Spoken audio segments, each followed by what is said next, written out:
Neste vídeo nós vamos falar alguma coisa sobre como que se configura a interação entre os quarks em termos da força nuclear forte, como que isso se configura como uma, digamos assim, nova teoria ou novo segmento da física que é chamado de cromodinâmica quântica.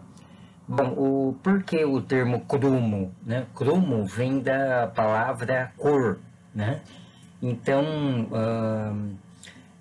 é uma maneira de você pensar a força nuclear com base em algumas propriedades, né, que os quarks oferecem e que tem alguma analogia com o conceito clássico de cor. Então vamos ver como que isso se deu e como que isso, vamos dizer assim, descreve de uma forma reprodutível o comportamento a nível de altas energias envolvendo a força nuclear forte.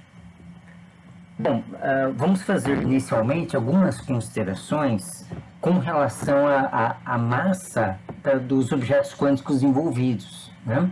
Então, a massa dos quarks, né, no caso aí up, down, dos demais um pouco maior, mas, digamos assim, é dentro de ordens de grandeza próximas. Então, a massa dos quarks up e down é da ordem de unidades de MeV, né? Então, 1.7, 5.8 MeVs. E a massa do próton é de 938 MeVs. Então, você tem uma diferença muito grande entre a massa da estrutura em si, que é o próton, e dos seus constituintes, que são os quarks, né? Os prótons são feitos de quarks, mas o próton tem uma massa relativamente grande em relação à massa dos seus constituintes. Então, o que quer dizer isso, né? Então, essa diferença enorme de massa, ela somente pode ser atribuída à energia de ligação, né? Então, você tem que praticamente toda a massa do próton, né?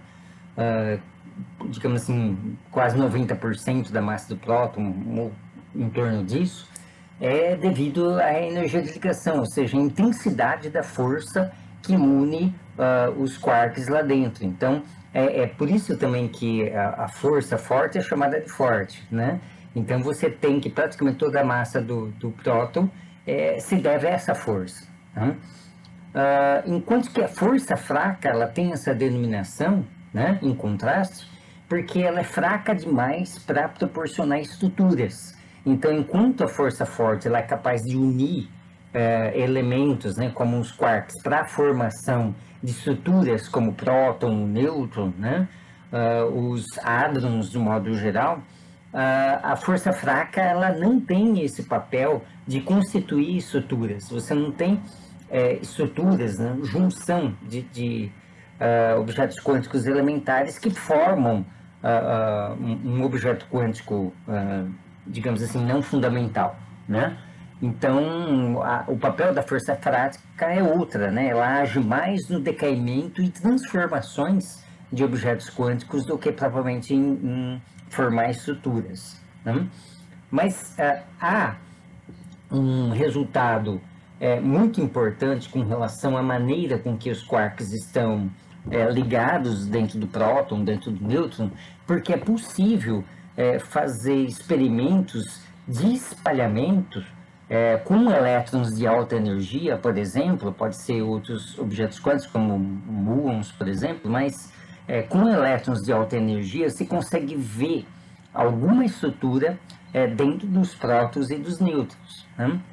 Então, se você conseguir um feixe de elétrons da ordem de gigaelectronvolts, por exemplo, você começa a ver que jogar isso contra um próton, né, você começa a ver que ali tem uma estrutura ternária, né? Então, os elétrons vão ter um comprimento de onda muito pequeno e vão ser capazes de distinguir alguma coisa ali, digamos assim, dentro do próton, colocando a palavra dentro entre aspas, né?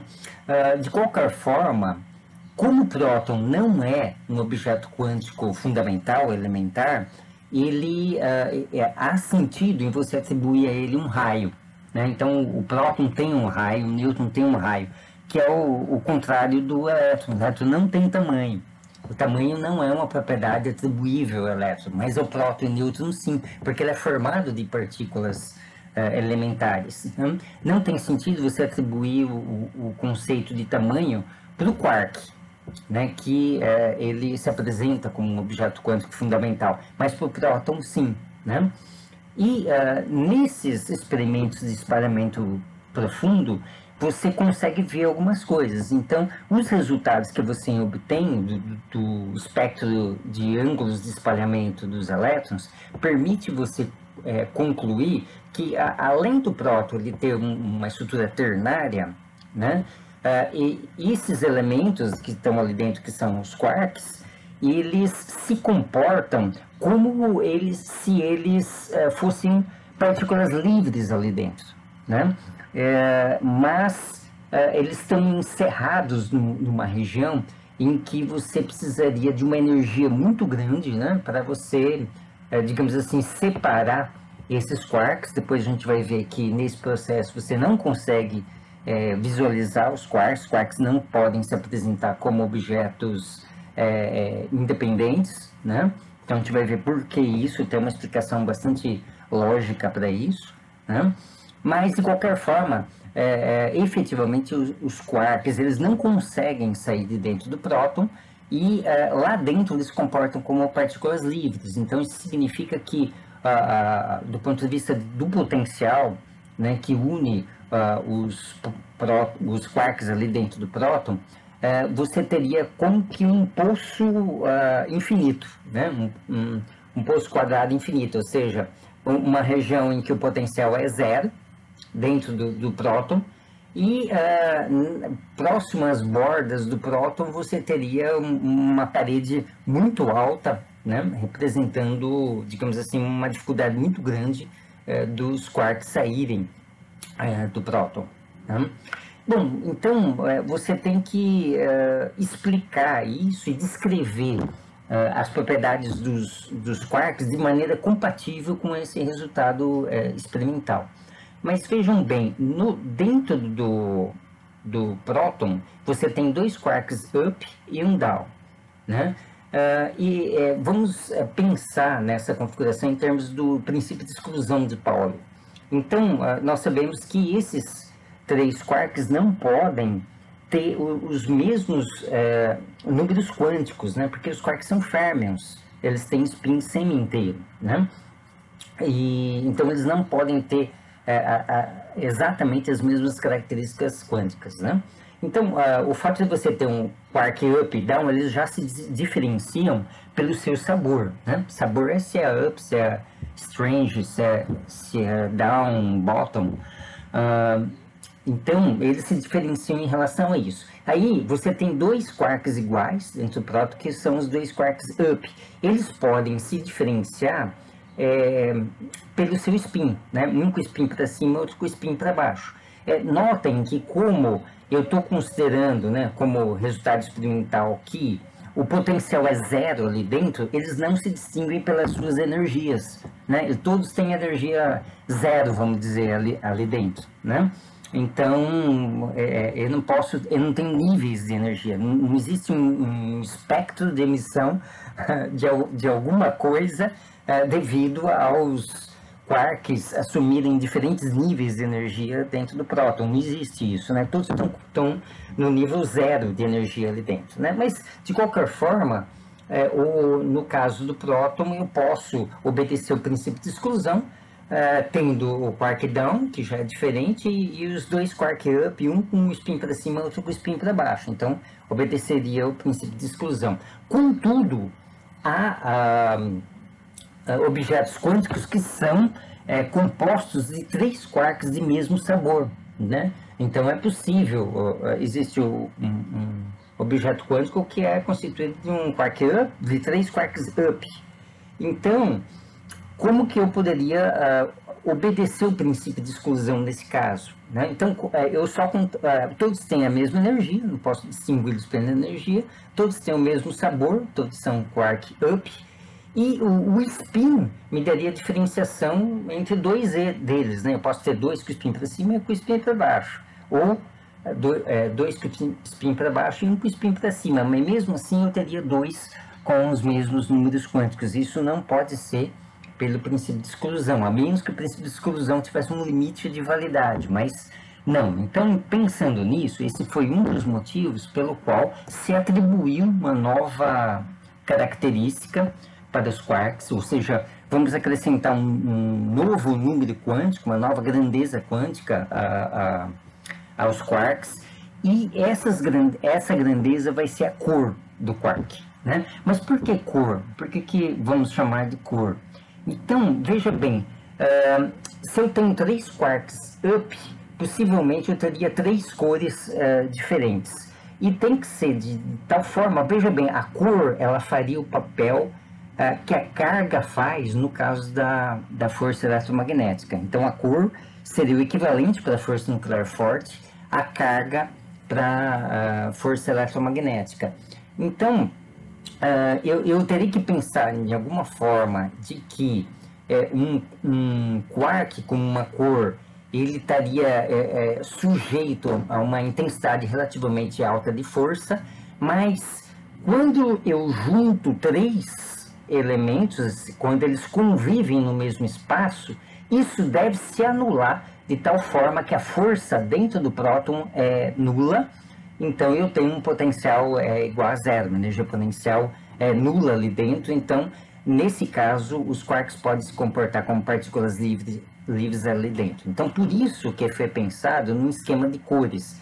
Vamos dizer assim, nas cores, do ponto de vista clássico, quando você junta as 3 cores fundamentais, dentro do esquema RGB, que é usado na televisão, no aparelho de televisão, você tem o azul, o verde e o vermelho. Quando você junta o azul, o verde e o vermelho, você não tem cor, você fica preto, né? Você tem a destituição da propriedade de cor.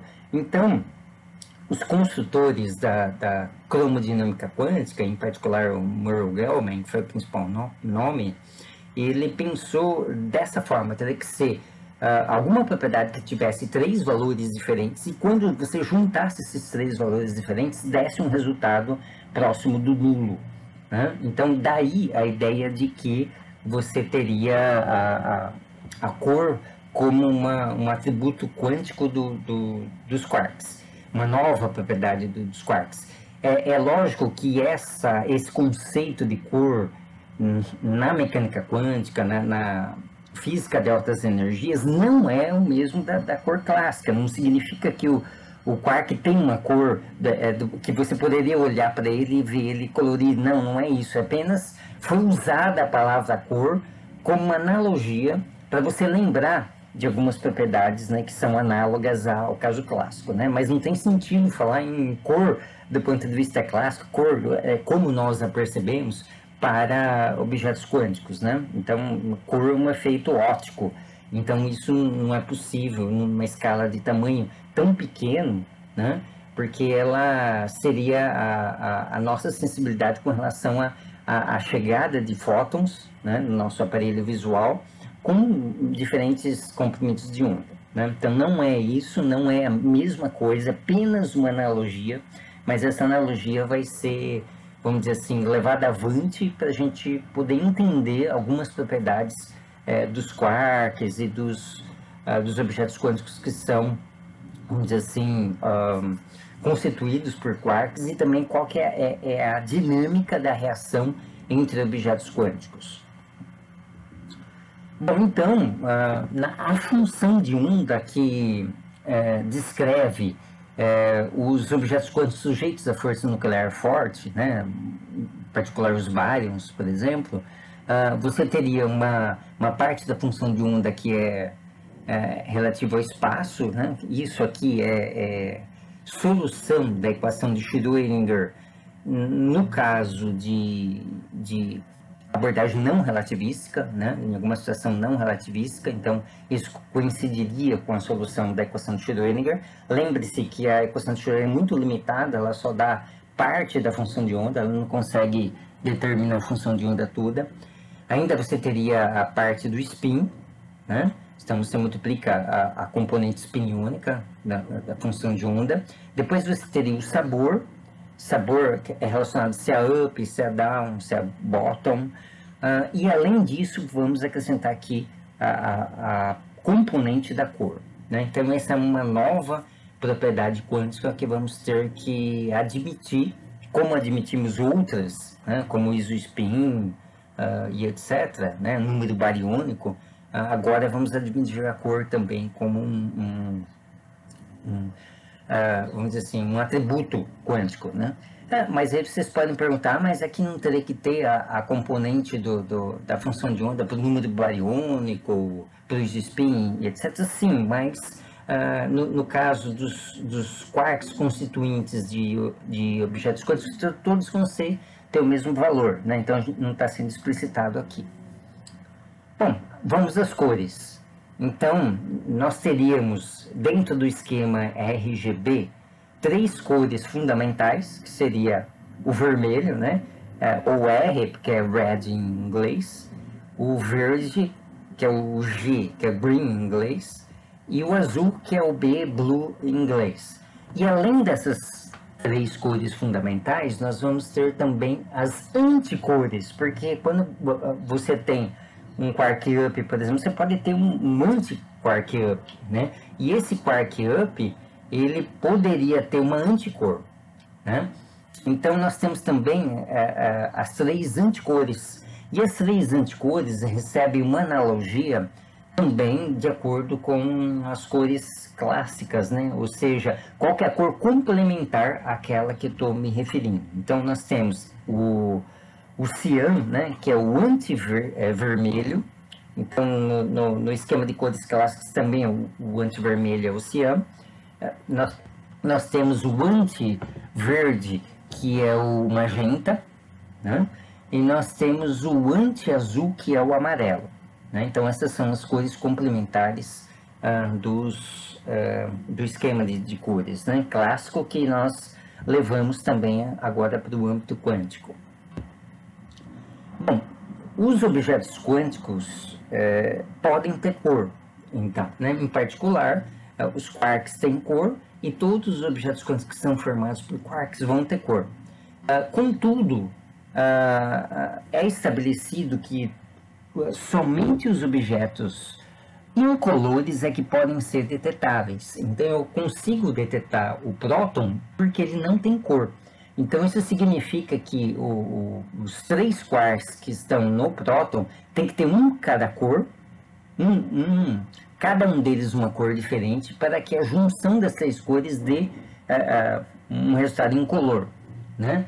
E os bósons, que são constituídos de um quark e um antiquark, também tem que ser um quark de uma cor e o outro quark com a anticor. Então, você combinar a cor com a anticor, também você tem um resultado incolor, né? Então, veja bem, os mesons, eles poderiam ser vermelho anti-vermelho, verde anti-verde, azul anti-azul, né? Ou então uma combinação linear desses 3 estados. E os baryons, que têm 3 quarks, eles têm que ter uma combinação de RGB, né? Em ordens diversas, você tem 6 ordens diferentes de dispor, né, as 3 cores. Então, também você pode ter uma combinação linear dessas 6 possibilidades aí, né? Ou 2 delas, ou 3 delas, 4, 5, né? Então, para que você tenha um objeto detetável, ele tem que ser incolor. Bom, tem alguma explicação para isso, porque se ele não for incolor, um objeto quântico que não é incolor, ele vai ser fortemente suscetível à força nuclear forte, então ele vai, vamos dizer assim, fazer uma ligação de um tempo extremamente rápido, até que ele fique incolor, né? Então, é como se ele tivesse uma carga muito poderosa, né? Então, a tendência seria ele fazer combinações até você ter uma combinação incolor, que seria uma combinação estável, né? Então, os objetos detetáveis, eles são incolores por esse motivo. Bom, dentro do nível de energia que nós estamos falando aqui, que é um nível de energia muito mais alto, né, numa escala de espacial muito mais reduzida, mais reduzida ainda do que, vamos dizer assim, o tamanho do núcleo, né, e a interação entre os nucleões por meio da troca de mesons. Então, nós estamos falando da troca de partículas virtuais que formam a força nuclear forte, mas na escala interna de prótons e nêutrons, por exemplo. Então, a gente está numa escala mais reduzida de tamanho e num nível de energia maior. Então, nessa escala, o que nós temos é a interação entre quarks intermediada por gluons. Então, os gluons são os bósons, né, intermediários da força nuclear forte no seu, digamos assim, nível mais elementar, né? Depois a gente vai tentar entender por que a interação entre um próton e nêutron se dá pela troca de mesons, não diretamente pela troca de gluons. Isso também é possível entender, né? Então, isso a gente vai entender no final dessa aula aqui. Então, os gluons intermediam a interação entre os quarks, natureza forte. Só que os gluons, eles têm a propriedade de transportar cor, né? Ou seja, como que se dá a interação forte? A interação forte digamos assim, tem como objeto elementar a cor, né? Então, a cor para a força nuclear forte desempenha o mesmo papel que a carga na força eletromagnética, né? Então, só que tem um detalhe, uma diferença muito básica entre a força eletromagnética e a força forte, é que enquanto os fótons que transportam a força eletromagnética não transportam carga, quer dizer, a carga fica no objeto carregado, os gluons transportam cor, né? Então, o que quer dizer? Quer dizer que quando um quark emite um gluon e o outro quark absorve esse muon aí, né? Pensando na interação em termos de emissão e absorção, não é bem isso, é uma interação que se dá ao mesmo tempo, mas pensando nesses termos, né? Então o gluon roubaria cor de um quark e transportaria essa cor para o outro quark, né? Só que os gluons, eles são bósons, né? Então eles são feitos de uma cor mais uma anticor. Só que a cor e a anticor não são necessariamente as mesmas, porque o gluon não vai ser uma partícula observável, né? Então nós vimos que as partículas virtuais são partículas não observáveis, então quem intermedia as forças são as partículas virtuais, então elas não são detetáveis, inclusive porque o tempo de existência delas está dentro dos limites do princípio de incerteza. Então não é possível você detetar individualmente um gluon. Então ele não é incolor, ele é colorido, mas mesmo assim, para você manter a simetria da teoria quântica, ele teria que ser constituído por uma cor e uma anticor, né? E não necessariamente a mesma cor e anticor. Então aqui vamos imaginar uma situação em que você tem um quark verde, ele emite um gluon e ele se transforma num quark azul, né? De uma maneira geral, a interação forte ela troca a cor dos quarks, dos interagentes, né? Dos objetos que interagem, dos férmions que interagem. Então, veja bem, como você tinha um quark verde e ele se transformou em azul, então ele perdeu a característica verde. Então, esse quark ele vai transportar essa cor verde. Mas, ao mesmo tempo, da onde que vem o azul? Esse azul aqui vem do fato desse quark também ter a cor anti-azul, né? Então, azul com anti-azul se cancela aqui, né? Então, antes só teria o verde. Então, esse gluon vai vir para cá com a cor verde anti-azul.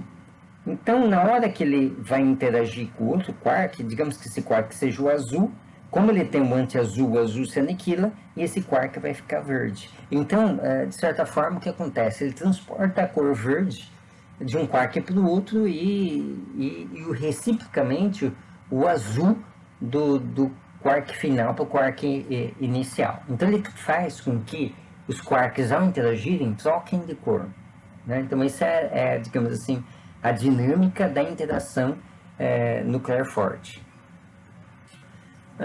Bom, então,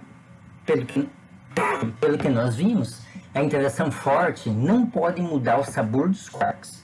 Então, a emissão, a absorção de um gluon, ele não faz com que um quark up vire um quark down, por exemplo, né? O que acontece é que há rearranjamento de quarks entre objetos quânticos, mas não há mudança do sabor. Pares quark e antiquark podem ser criados ou aniquilados, né?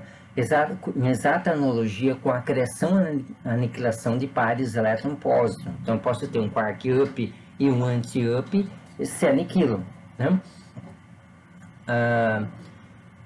E terceiro, a interação fraca pode alterar o sabor dos quarks por meio de emissão e absorção das partículas W, né? Então, o papel da força nuclear fraca vai ser isso, vai ser na interação, vai ser de mudar o sabor. Então, os gluons mudam a cor dos quarks e as partículas W mudam o sabor dos quarks, né? Então, quer dizer, os quarks eles interagem tanto pela força nuclear forte quanto pela força nuclear fraca. Então, por exemplo, um quark up pode se transformar no quark down, emitindo um W+, um anti-quark up pode se transformar no anti-quark down, emitindo um quark menos, um W-, um strange em U emitindo um W- e assim por diante, né? Notem que nessas reações a carga é conservada, né? Lembrem-se que o quark up tem a carga de 2/3 e o quark down de 1/3, então a diferença deles é a carga 1, que é justamente a carga da partícula W. Então, como você tem uma diferença de cargas, então por isso que tem que ser a partícula W e não a partícula Z a que interagem aqui, tá? Vamos ver agora o decaimento beta, né, com um diagrama de Feynman que explicita isso a nível dos quarks, né? Então, vamos ver o decaimento beta menos, que é quando você tem um nêutron se transformando num próton. Um nêutron é constituído de um quark up, um down e 2 down. E o próton de um quark up, 2 quarks up e um quark down. Então, nesse processo, o que você tem? A transformação de um quark down num quark up. Os outros não se transformam.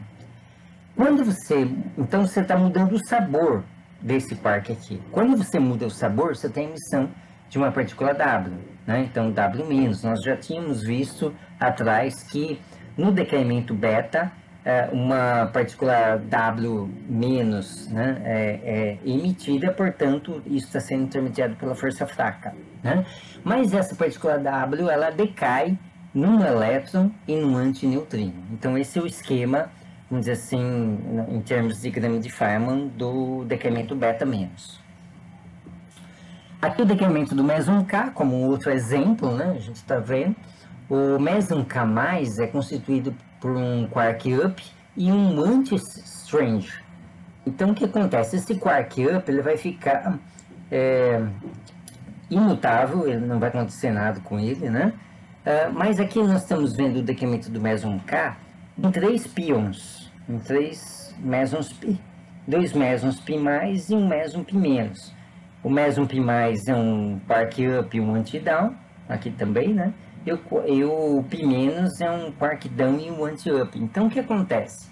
Esse quark anti-strange, ele é mais instável, né? Então, aqui também, lembrando que a flecha está ao contrário, porque ele é uma antipartícula, né?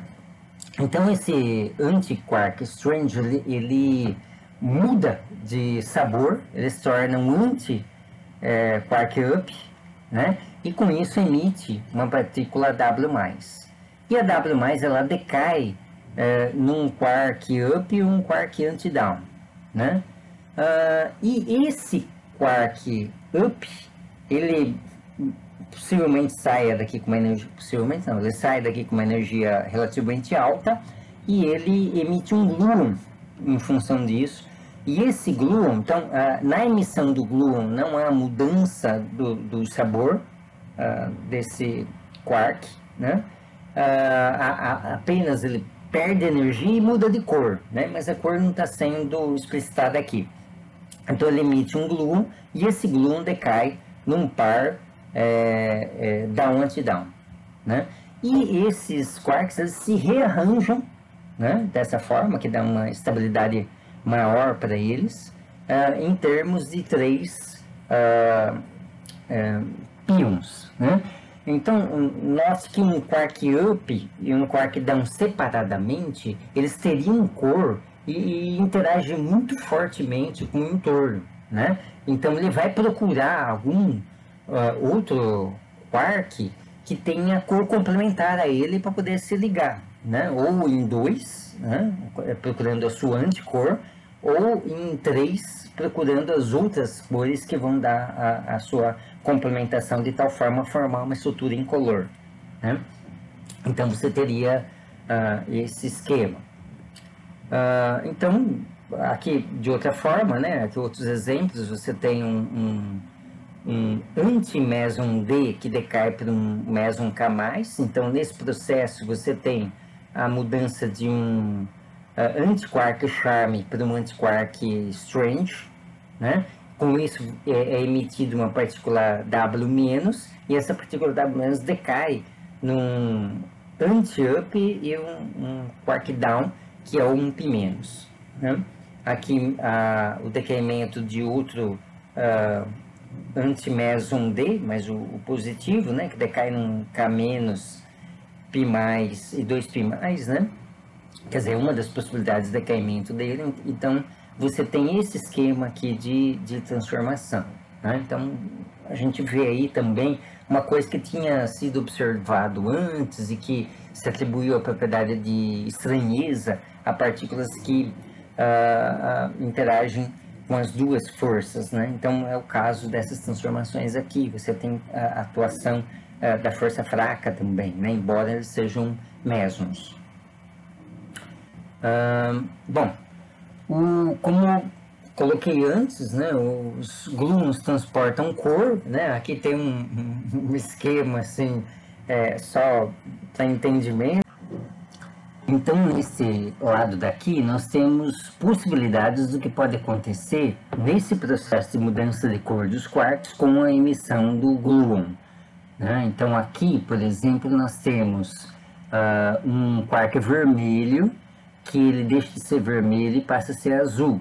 Então, esse quark que está aqui, ele vai transportar o vermelho, que era a cor inicial desse quark aqui, né? E o anti-azul, né? É como se aqui houvesse um decaimento azul-anti-azul, né? Uma espécie de conservação de cor, tá? Então, aqui nós temos vários esquemas, né? Então, se vocês quiserem pausar o vídeo e tentar imaginar, né? Se vocês podem entender, né? Cada um desses esquemas aqui, então isso é um exercício interessante. Agora aqui nós temos um outro exemplo, nós vamos ver como que esse exemplo se dá a nível dos quarks, a nível de transformação dos quarks, e depois qual que seria o esquema equivalente em termos de cores, né? Então nós vamos colocar esse mesmo esquema com uma explicitação da troca de gluons, transportando cores e como que se dá as mudanças de cor dentro dessa reação, né? Então é uma reação em que um próton reage com um pion mais, um pion positivo, transformando numa partícula sigma mais e um meson K+, né? Então, a nível de quark, o que acontece? O próton é um quark up e um down.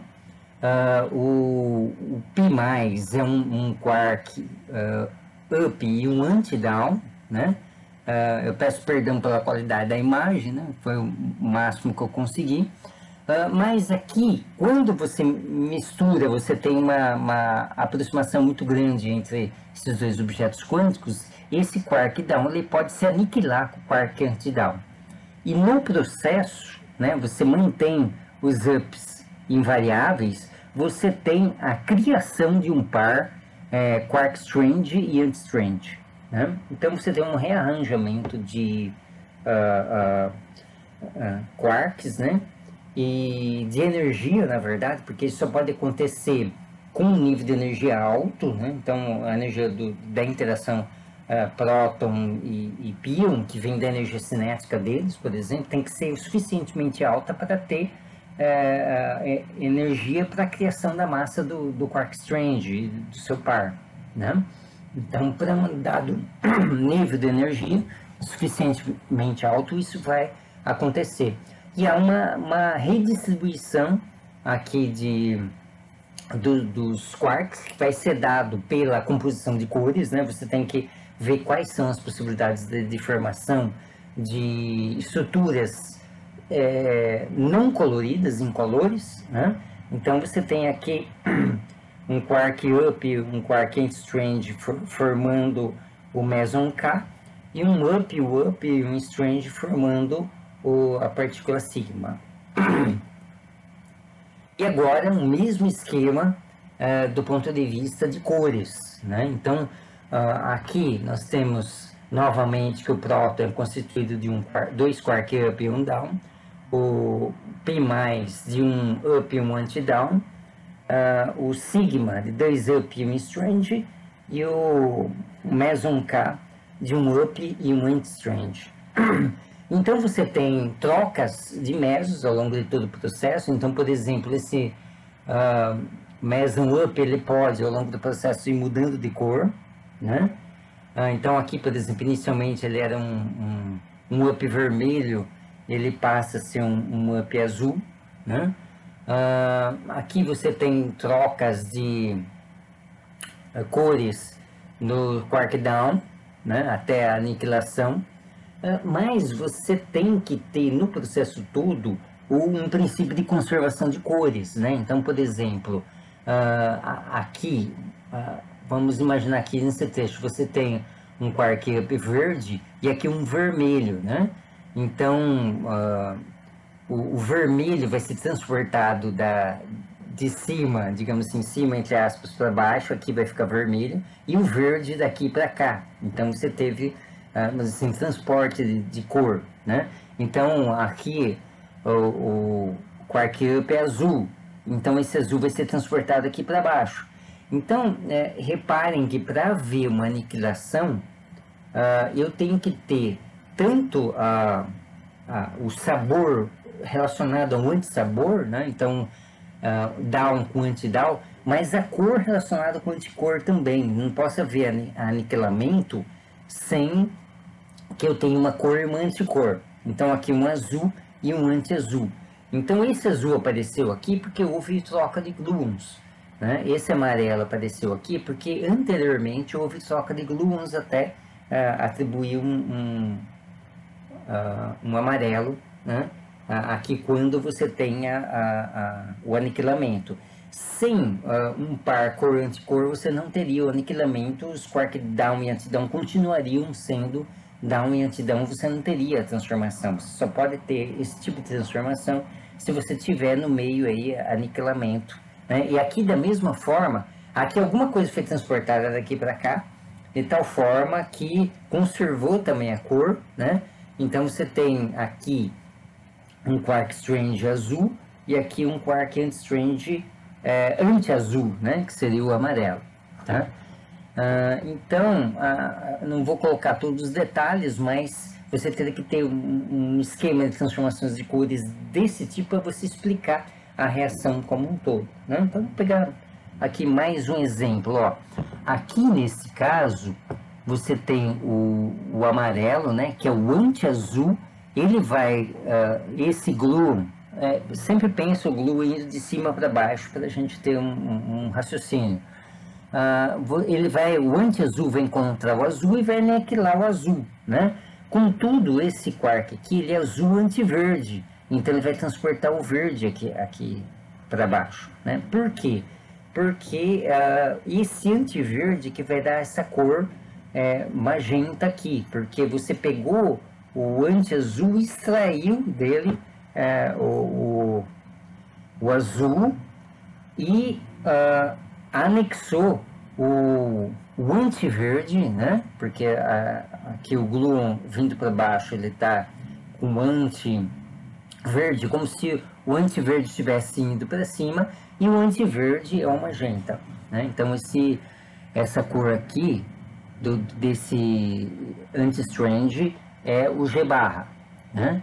Então, aqui também eu aconselho a vocês a pausarem o vídeo e olharem esse esquema com atenção para ver se vocês entendem todo esse esquema, né? Eu espero que não tenha nenhum erro de digitação, né?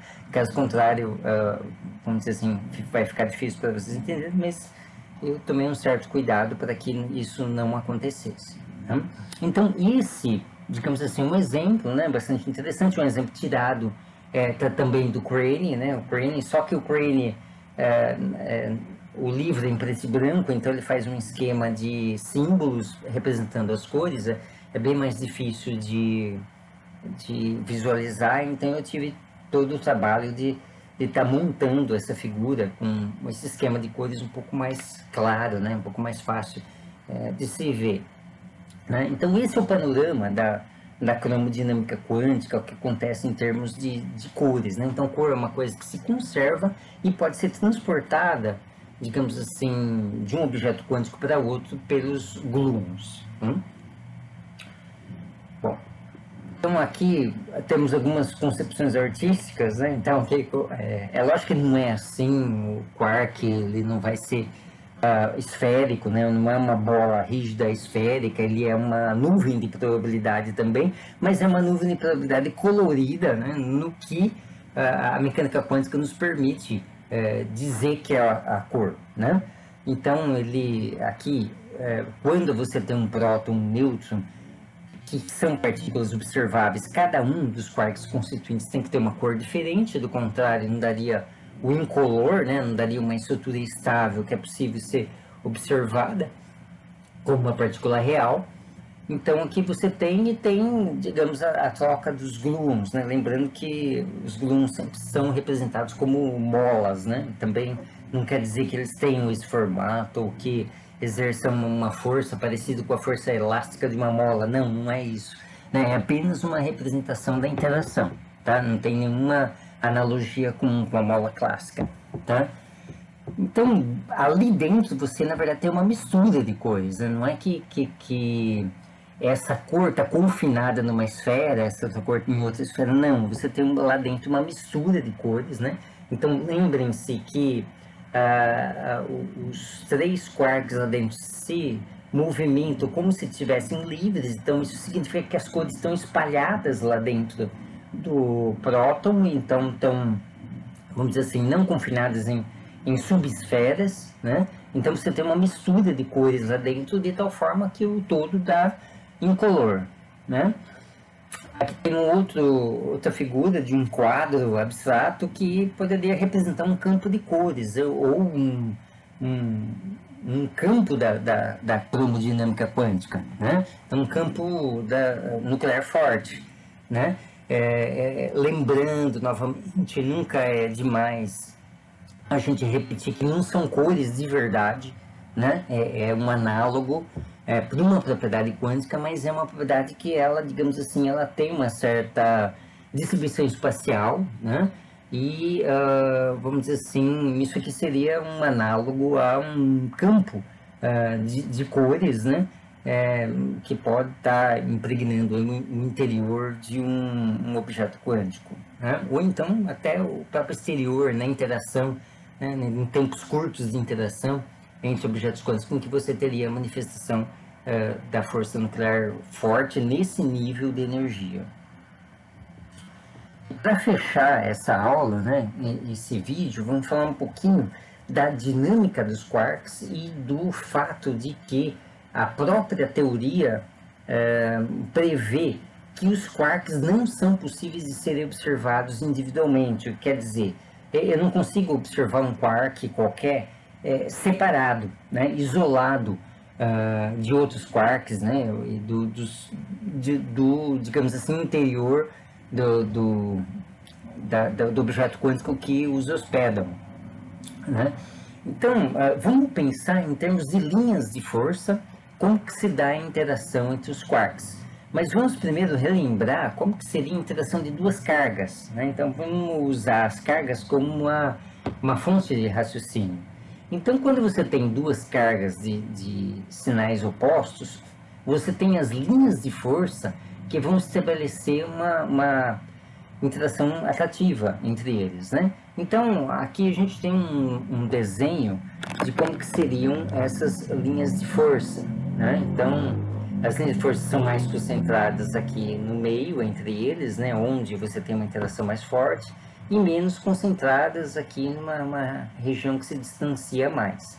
Então, se nós imaginarmos aqui um elemento de área, um certo número de linhas vai atravessar essa área, e isso nos dá um approach, né, qualitativo de qual que seria a intensidade da interação, né? Agora, se nós afastarmos as cargas, o que acontece, né? Então, as linhas, elas são curvas, e o fato de elas serem curvas vai fazer com que, conforme nós nos afastamos, né, afastamos as cargas, um número menor de linhas vão cruzar essa área unitária, né, a área mesmo, aqui, aqui, aqui, né?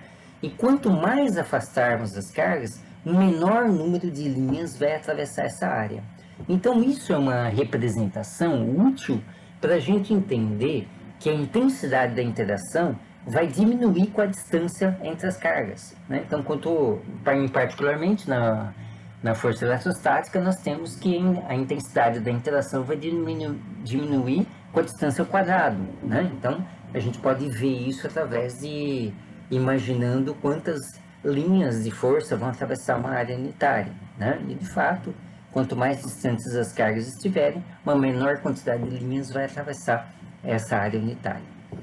Contudo, as linhas de força que representam a força nuclear forte são diferentes das linhas de força da força eletromagnética, né? Então, essas características diferentes é que não permitiram ainda unificar a força eletromagnética com a força forte, né? A eletromagnética com a fraca já foi feito, mas não com a forte. Então, a forte, ela tem uma característica muito diferente da fraca, porque as linhas não têm esse formato, né? Mas elas saem, digamos assim, dos quarks, né? Que são os geradores dessas linhas, e elas, vamos dizer assim, atravessam o espaço paralelamente. Então, elas saem aqui, fica paralelo, aí entra aqui, sai aqui, fica paralelo, né? Horizontal aqui nesse desenho, e depois termina aqui, essa já é horizontal, né?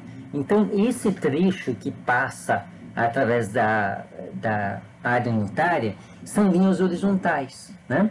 Então, quando eu afasto dois quarks, o mesmo número de linhas atravessa essa área unitária, né? Não importa a distância que eu colocar entre eles, o mesmo número de linhas vai vamos dizer assim, passar essa área unitária. Isso é fruto do fato de que os gluons transportam cor. Então, as linhas de campo, a maneira com que a força distribui espacialmente vai ser diferente, né? Enquanto lembrando que os fótons que transportam a força aqui não carregam carga, né? Então, o que acontece? Veja bem, se o mesmo número de linhas está passando por uma área unitária, a força não vai cair com a distância, né? Então, a força nuclear forte não é uma força que cai com a distância, vamos dizer assim, depende da distância entre os quarks, né? Mas aí o que vai... Então, veja bem que como ela não diminui, então a energia que você precisa para separar os quarks não diminui com a distância. Então, aqui você, digamos, chega a um limite dessa energia. Você tem uma quantidade limitada de energia para você separar duas cargas, né? Então, por quê? Porque a força vai decaindo, né? Ela vai ficando cada vez mais fraca e chega uma hora que a energia, o trabalho que você fez é suficiente para garantir que você separou as duas cargas. Aqui não, né? Você vai afastando, mas a força continua a mesma. Então, o trabalho que você tem que fazer sempre tem que ser o mesmo, e as linhas estão aí, né? Então, teoricamente, você teria que fazer um trabalho infinito para separar essas cargas, né? Teria que ter uma energia infinita para separar essas cargas. Mas, na verdade, não é isso que acontece, né? Ou seja, eu não consigo fazer com que a distância entre os quarks aumente numa distância muito maior do que um femtometro, né? Por que isso acontece? Bom, a interação é muito forte. Nós vemos isso pela massa do próton, que comentamos aqui no primeiro slide. A intensidade da força é muito forte. Então, para que eu leve dois quarks a uma distância maior que um femtometro, eu tenho que dar uma energia tão grande, que essa energia é maior que a massa dos próprios quarks. Então, o que acontece? Ao dar essa quantidade de energia, essa energia vai se transformar em quark, né, em massa de quark. Então, vai aparecer novos quarks, né? Porque é uma energia muito maior, né, do que a massa desses quarks. Então, quando eu distancio um quark do outro, além de um certo limite, que é comparável com o tamanho do próton e o tamanho do nêutron, o que acontece é que essa energia vai ser consumida em termos do aparecimento de outros quarks. E aí o que acontece? Aqui, por exemplo, vamos supor que eu esteja separando um quark vermelho de um quark amarelo, né? Então, vai chegar uma hora que eu vou produzir um par verde antiverde, né? Então, vai aparecer um par de quark antiquark aqui, o verde e o antiverde. E aí o que acontece é que esses dois se juntam, né, para anular, né? E aqui também, né? Então, o que eu tenho é a formação de um par de mesons quando isso acontece. Então, ou seja, por que eu não consigo observar quarks individualmente? Porque quando eu coloco energia para separar os quarks dentro de uma estrutura, né, eu quero romper aquela estrutura, eu crio ou novos bósons ou novos férmions com quarks constituintes, né? Então, por isso que eu não vou conseguir ver esses quarks, né? A força nuclear é muito forte. Se um quark tiver cor, ele vai, digamos assim, atrair muito fortemente aquilo que tiver no seu entorno, né? Outros objetos coloridos que tiver no seu entorno, até ficar com uma cor neutra, né? Até ficar incolor, né? Então é isso que acontece, né? Então toda vez que nós dermos energia, tentamos quebrar o próton para ver os três quarks que estão ali dentro, na verdade o que eu vou fazer é que essa energia que eu usei para quebrar o próton vai gerar outros objetos quânticos. Então eu posso criar mesons pi, por exemplo, né? Ou mesons ainda mais massivos, né? Depende da energia com que eu uso para quebrar o próton, né? Então isso que são as partículas que a gente consegue observar, né? Então sempre partículas que são constituídas de dois ou três quarks e nunca observar eles individualmente. Então veja bem que, na verdade, a não observação dos quarks individualmente não é um postulado da cromodinâmica quântica, mas é uma consequência das propriedades, né, em termos de cor, dos objetos quânticos. Bom, isso é um apanhado muito breve do que vem a ser a cromodinâmica quântica, uma introdução bastante elementar, na verdade, né? A cromodinâmica quântica é uma teoria muito sofisticada e ela, digamos assim, descreve quase tudo o que se é observado em termos da dinâmica dos hadrons, né, que são aquelas objetos quânticos que sentem a força nuclear forte, quer dizer, descreve a força nuclear forte de maneira muito completa, né? Então, digamos assim, os detalhes são bastante sofisticados, né, para uma abordagem tão breve quanto essa, mas eu espero que isso tenha, digamos assim, colocado os elementos suficientes para que vocês possam ter dado um primeiro passo dentro dessa área da física.